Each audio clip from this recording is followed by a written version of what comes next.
اللہ. اچھا تو تحریر یہ تھی کہ رات کے 3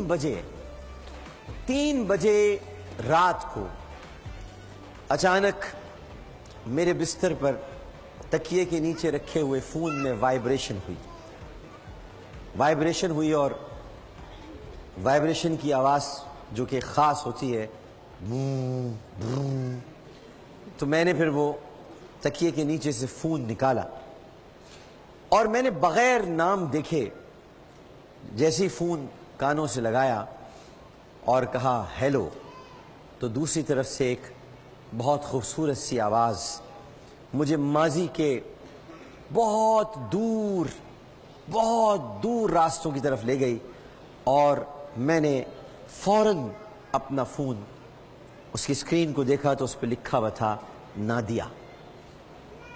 جب میں نے نادیہ لکھا ہوا دیکھا تو مجھے سمجھ آیا یہ آواز اسی کی ہے، لیکن 4 سال کے بعد نادیہ نے مجھے فون کیوں کیا؟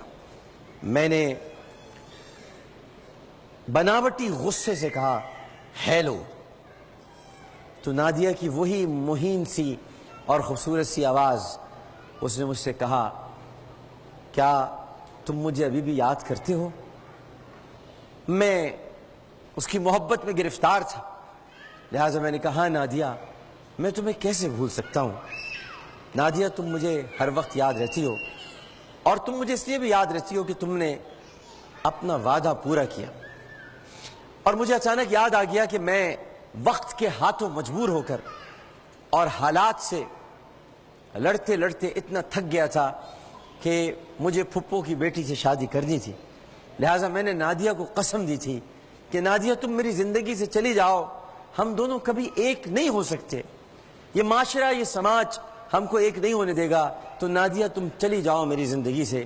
اور نادیہ نے کہا تھا کیا میں چلی جاؤں؟ کیا ہماری محبت کا کوئی جواب نہیں ہے، کوئی حساب نہیں ہے، کوئی مول نہیں ہے؟ میں نے کہا تم نادیہ چلی جاؤ، میں گھر والوں کے سامنے ان کو دھوکہ نہیں دے سکتا. اگر تم میں ہمت ہے تو دنیا سے بغاوت کر لو، ورنہ ماں باپ جہاں کہتے ہیں وہیں شادی کر لو. تو میں اسی لیے نادیہ تم سے یہ کہہ رہا ہوں کہ میں تمہیں بھلا تو نہیں سکتا، لیکن تم چلی جاؤ، میرا یہ وعدہ اور میرے اس عہد کو تم نبھاؤ، جو میں تم سے کہہ رہا ہوں اسے تم قبول کر لو، بس مجھ پر ایک احسان کر دو. اور مجھے یہ سب کچھ یاد آ گیا جب میں نادیہ سے بات کر رہا تھا اور میں نے کہا نادیہ تم تو چلی گئی تھیں، آج مجھے کیوں فون کیا، وہ بھی رات کے 3:12 پر، کیونکہ یہ سوچتے سوچتے 12 منٹ ہو گئے تھے. تو اس نے مجھے کہا تمہیں یاد ہے نا میں نے تمہارا وعدہ پورا کیا تھا، تم نے مجھ سے کہا تھا تم مجھے چھوڑ کر چلی جانا، میں چلی گئی، تمہیں یاد ہے؟ میں نے کہا مجھے یاد ہے. اب میں تم سے اگر ایک وعدہ اور ایک تم سے کوئی عہد کہوں تو تم نبھاؤ گے؟ میں نے کہا نادیہ جب تم نے نبھایا تھا تو تم مجھ کو پیچھے نہیں پاؤ گی، تم حکم کرو میں تمہارے لیے کیا کر سکتا ہوں. 2 لمحے کی خاموشی طاری ہوئی اور پھر اس کے بعد آواز آئی اس بار گنجے کو ووٹ مت دینا.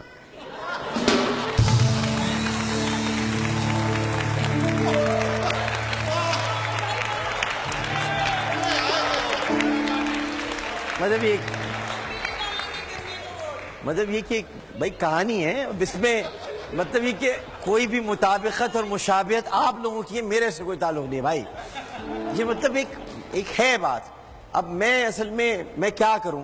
اب ظاہر ہے کہ مطلب کہانی ایسی آ رہی ہے زندگی میں، انسان کرے تو کیا کرے. تو نادیہ کا وعدہ نبھانا تم، جس کو نے یہ تحریر لکھی ہے جو نادیہ، آپ ہی کر لو یہاں کی شو.